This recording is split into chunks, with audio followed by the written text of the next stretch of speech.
Hi everyone, I'm Martina and you are listening to BEWORTH podcast.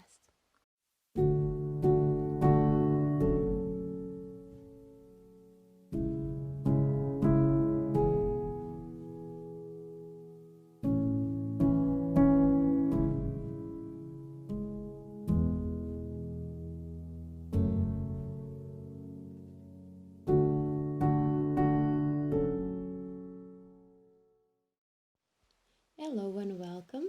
This is the first official podcast episode, and today we are going to address the importance of sustainability, affordable, practical, sustainable practices, and how to implement it by taking small steps in our daily life. It is for sure a very debated topic, and as every one of us has different lives, it's important to be mindful that all of us can improve on how to help the environment and our lives and surroundings at our own pace. So be easy on yourself, and if you want to be more aware of sustainable options, search them at your own pace and carefully. Sustainable living should be considerate more and also more than just a trend because it's something as very basic such as to be respectful to our planet. It is the only one we have to live in, so we have to take care of it in the most grateful way for everything that gives to us. I also hope all of this content can help you in some way. I would be glad to find something like this when I started to search about sustainability some years ago, so enjoy it. But also, as a disclaimer, do your own research about this. It's amazing how many things you can find, and it makes you more aware. So let's get started. I have planned this episode in 4 sections. I'm very into planning, as you will see. The first one is what's sustainability and how we can apply it in our lives. Second is do and don'ts, or maybe things to be aware of. The third is sustainable tips at home, work, and while traveling. And fourth and final, goals and future lifestyle. So, first things first, what is sustainability? Sustainability is described as the ability to exist constantly, so having a balanced strategy and constant resources to fulfill the needs, and even more to keep going well. This term is not only applied to natural resources but also in other contexts, like, for example, in business. Sustainable living is, and quoting, described as a lifestyle that attempts to reduce an individual's or society's use of the earth's natural resources and one's personal resources, according to Wikipedia. Let's reflect on that. Regarding how can we apply it in our lives, maybe the first question would be how can we reduce our daily impact or maybe not have an impact at all on the planet's natural resources? We can start to implement more sustainable habits by choosing small steps, such as by being mindful of our investments. For example, it is not necessary to buy new things just to buy if you already have products that you are using for a while. The point is to save everything. Let's imagine that now you have searched for sustainable clothes or other type of products and you want to change your wardrobe or other things in your house. Well, in this case, this would have the opposite effect of saving. What I mean is, just because your current clothes, if that's the case, weren't sustainably or ethically manufactured, you already invested your money in them, the fabric was already used and people not paid fairly. So throw them away wouldn't benefit anyone. In fact, would make it worse. Let's remember that unfortunately, up until this point, the fashion industry is one of the most polluting industries on the planet. So by being mindful of the textiles and clothes we wear is very important, but also saving and reusing old materials is a must. This also applies to other products in our house or self-care products and a lot of things actually. I will give you some examples in a few minutes. Another very small step but highly impactful is our mobility. We can decide to drive a bike or use more often a public transportation or just walk, instead of using a car or a service to arrive at a meeting or to school. To decide to change these habits, for example, once a week, it's already great. The step can be small but highly beneficial. Can you imagine everyone doing the same once a week? It will also for sure benefit your finances if you just try to do a monthly calculation of how much you spend on private transportation. You can use that money to invest in something else, for example, spending more time with your family in an outdoor activity, pay faster your house or a student loan, or save it for the future. You can shape your finances according to the number of sustainable steps you take.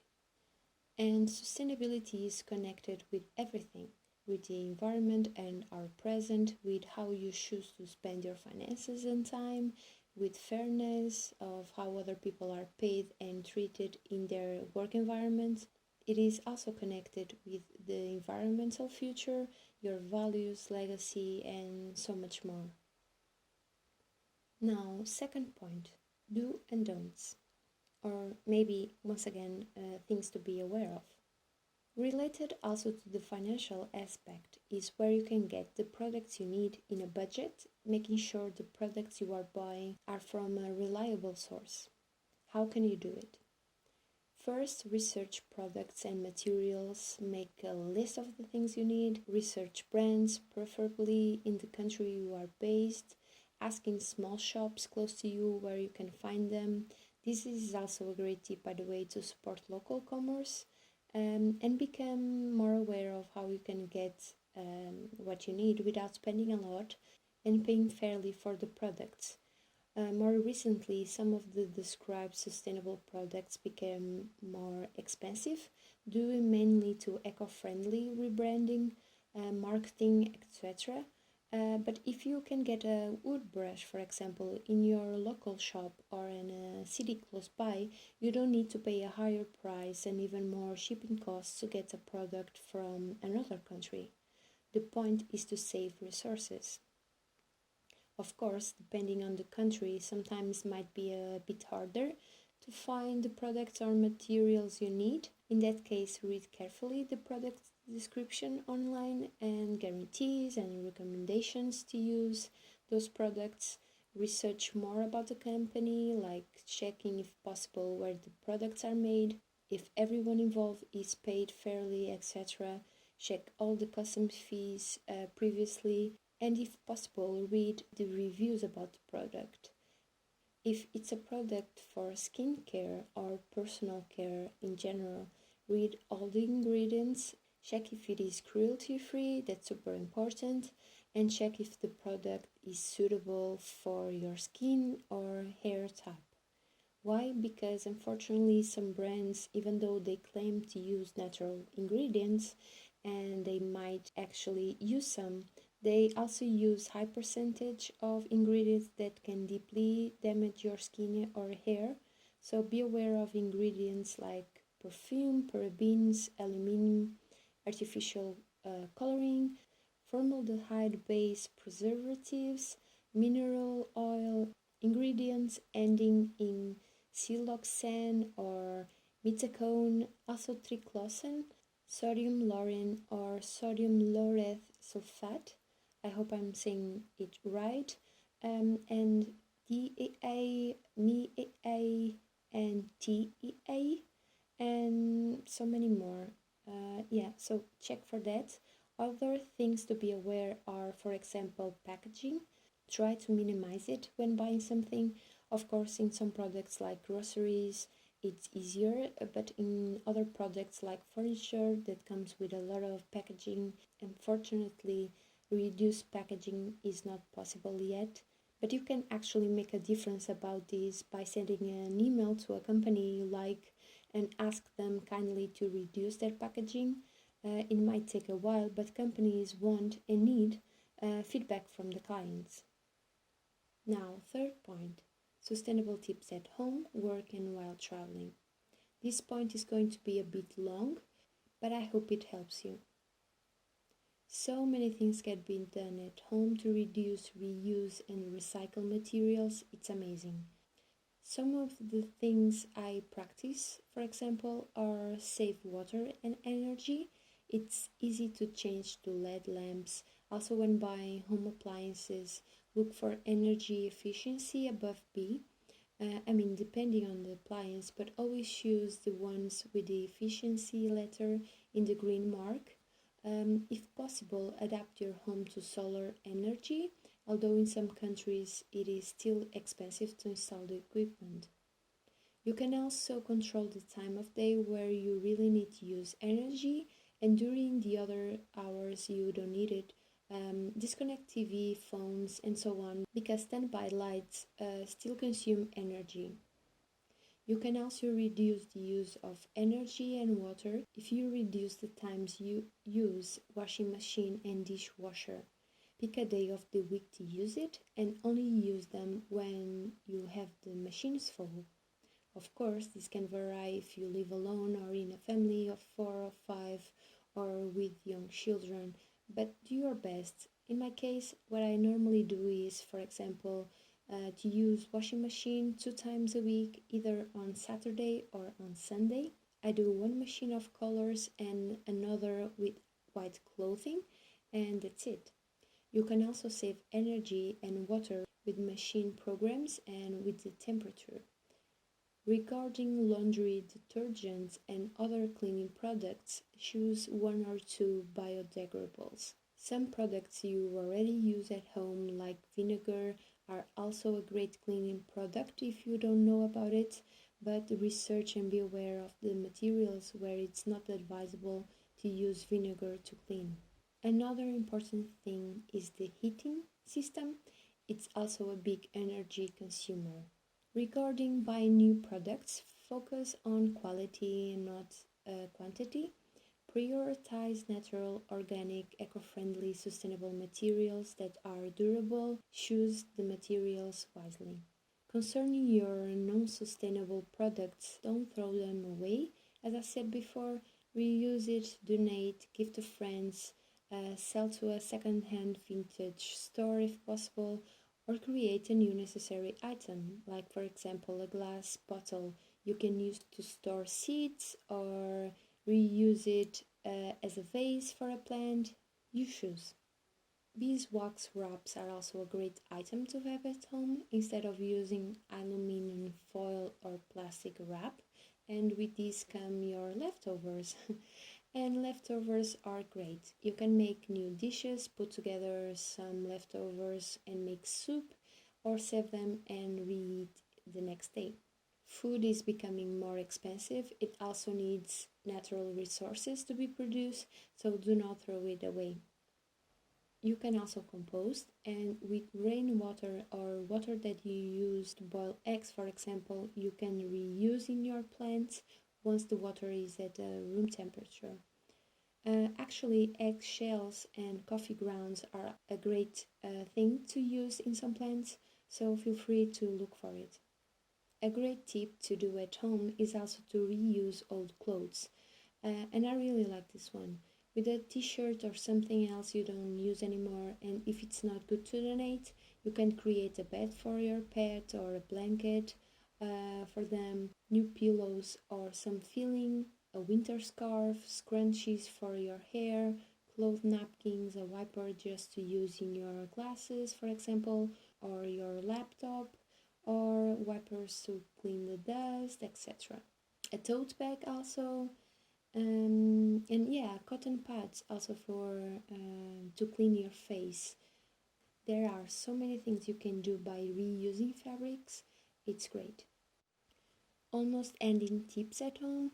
Let's just think about disposables such as razors, coffee filters, batteries, cotton, wool for makeup, pads and tampons, plastic straws, etc.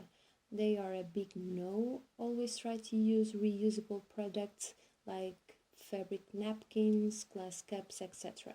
Especially for women, a lot of products are unfortunately disposable, but there are now, and in more recent years, other great options such as the menstrual cups. One has at least 1 year of lifespan to 10 years depending on the brand, so yeah, it's great. Now, sustainable travel tools. First, before going search for different travel transportation options, and preferably pick one or two that have a low carbon footprint. This is a big must. Another that for me is very important is pack smart.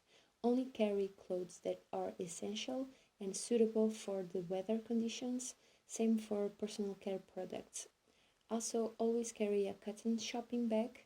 It's quite practical during the traveling and also during the staying if you want to shop local. And another thing that for me is a must is a reusable water bottle. It's great to clean your hands if you like to eat orange while traveling, as I do, to drink after eating something, to clean your shoe if you step in something. It happens sometimes, so it's quite handy. You can also carry your mug instead of using paper cups available in some coffee shops. This is also applicable for straws or utensils to eat. Regarding accommodation, nowadays you can find more eco-friendly places, which is great. Nevertheless, during your stay, you can also save water by asking, for example, in the place that you are staying, to not change your bed sheets and towels every day.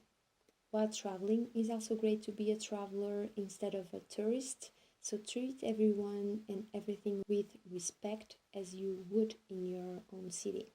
If possible, learn some basic words before going. It's a good way to show that you care and that you are trying to connect with the locals.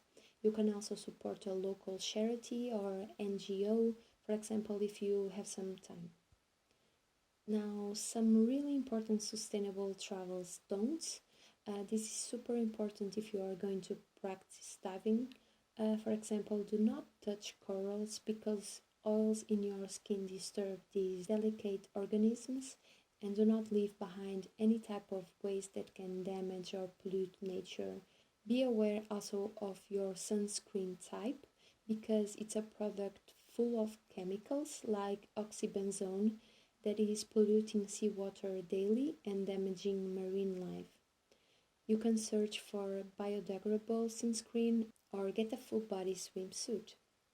Do not also disturb or feed animals in their natural habitat, and do not buy any type of souvenirs made from animals' natural materials for obvious reasons. Jumping to tips at work. More companies are becoming more aware of the environment and are implementing more eco-friendly or eco-conscious cultures. That's great if that's the case in your company. If not, you can practice some eco-friendly habits by your own, such as reducing the use of paper and reuse old prints, save office supplies, turn off lights if possible after using a room. Power saving, it's a must for technology as well, and also keep them maintained. Another thing is, when possible, keep the room at room temperature. That saves tons of energy and it's more natural for your body. If you are an entrepreneur, you can also search for how to make your workplace greener and ask your colleagues to contribute. Teamwork is the best and it can save you a lot of money, where afterwards you can invest in your company, employers, or clients. And finally, the fourth point, goals and future lifestyle. More than a conscious lifestyle today, this is about our future and future generations. All of us have different purpose in life, careers, personalities, life choices, approaches to relationships, and so on. But connection with nature is always here, even when we don't consciously recognize in our daily life for many reasons. If you are curious to know more and eager to give the next generations a better quality life, sit for a bit, think long term, reflect about the possibilities you have available now to improve, and take a small step. If you start by reducing plastic in your home and start using a cloth bag, for example, when shopping groceries, that's already great. Celebrate it, celebrate yourself and your life. Take care of your time and energy, your expenses, your loved ones, and our earth by thinking long term. And that's all for today. Thank you all so much for listening and being here. feel free to reach out. I will be here again very soon. Have a great day.